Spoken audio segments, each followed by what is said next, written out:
Pada tanggal 8 Maret tahun 1942, Indonesia menjadi wilayah pendudukan Jepang. Hal ini terjadi setelah dilakukannya Perjanjian Kalijati. Perjanjian yang dilaksanakan di Kalijati, Subang, Jawa Barat. Perjanjian tersebut menyatakan bahwa Belanda atau Hindia Belanda menyerah kepada Jepang dengan semboyan 3A, yaitu Jepang Pelindung Asia, Jepang Pemimpin Asia, dan Jepang Cahaya Asia. Pemerintah pendudukan Jepang mencoba menarik simpati bangsa Indonesia.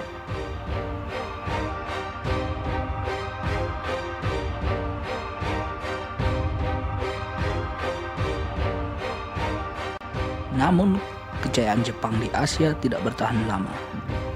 Pihak sekutu yang terdiri dari Inggris, Amerika Serikat, dan Belanda melakukan serangan balasan. Alhasil, sejak tahun 1944, posisi Jepang dalam Perang Pasifik terus terdesak. Pertahanan Jepang sudah rapuh. Dalam bayang-bayang kekalahan yang semakin jelas dan nyata, Jepang terus berusaha menarik simpati bangsa Indonesia dengan menjanjikan kemerdekaan. Maka pada tanggal 17 September 1944, Perdana Menteri Koiso dalam sidang istimewa Parlemen Jepang di Tokyo memperbolehkan daerah Hindia Timur atau yang disebut dengan Indonesia untuk merdeka. Selanjutnya, Letnan Jenderal Kamakichi Harada, pemimpin militer di Jawa pada saat itu, berusaha meyakinkan bangsa Indonesia tentang janji kemerdekaan. Sebagai realisasinya, pada tanggal 1 Maret 1945 diumumkan pembentukan Badan Penyelidik Usaha-Usaha Persiapan Kemerdekaan Indonesia atau BPUPKI. BPUPKI dibentuk dengan tujuan menyelidiki berbagai hal dalam segala bidang kehidupan yang diperlukan sebagai persiapan pembentukan negara merdeka, yaitu Indonesia Merdeka.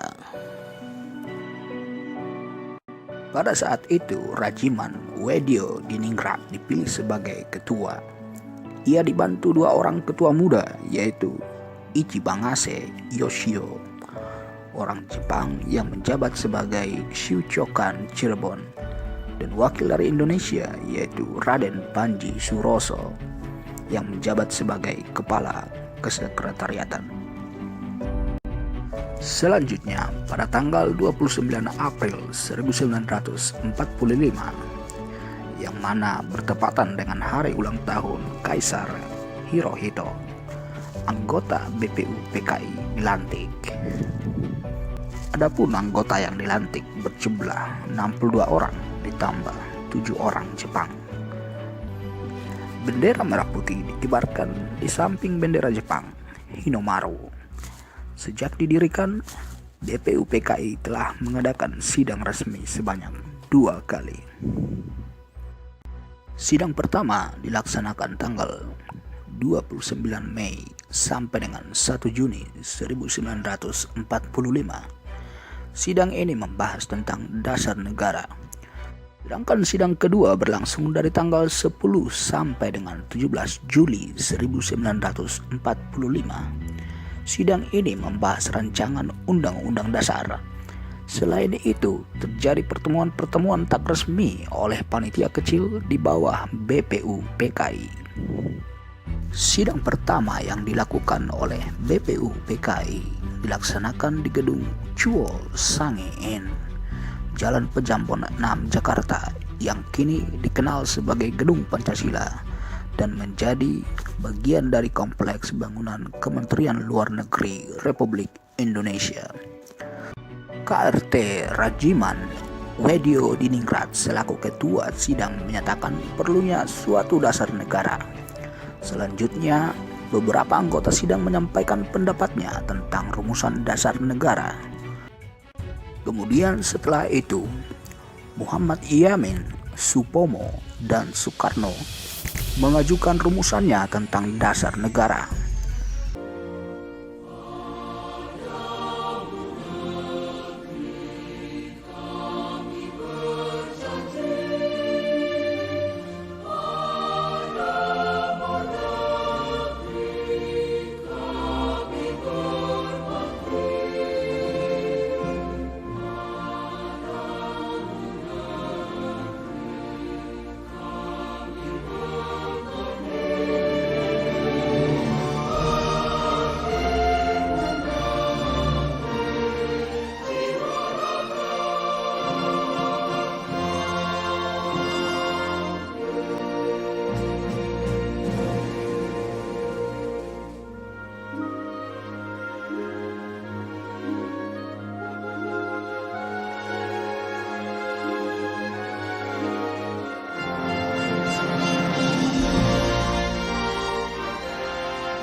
Filosofi Pancasila yang menjunjung tinggi kesetaraan dalam keberagaman menjadi landasan kemerdekaan.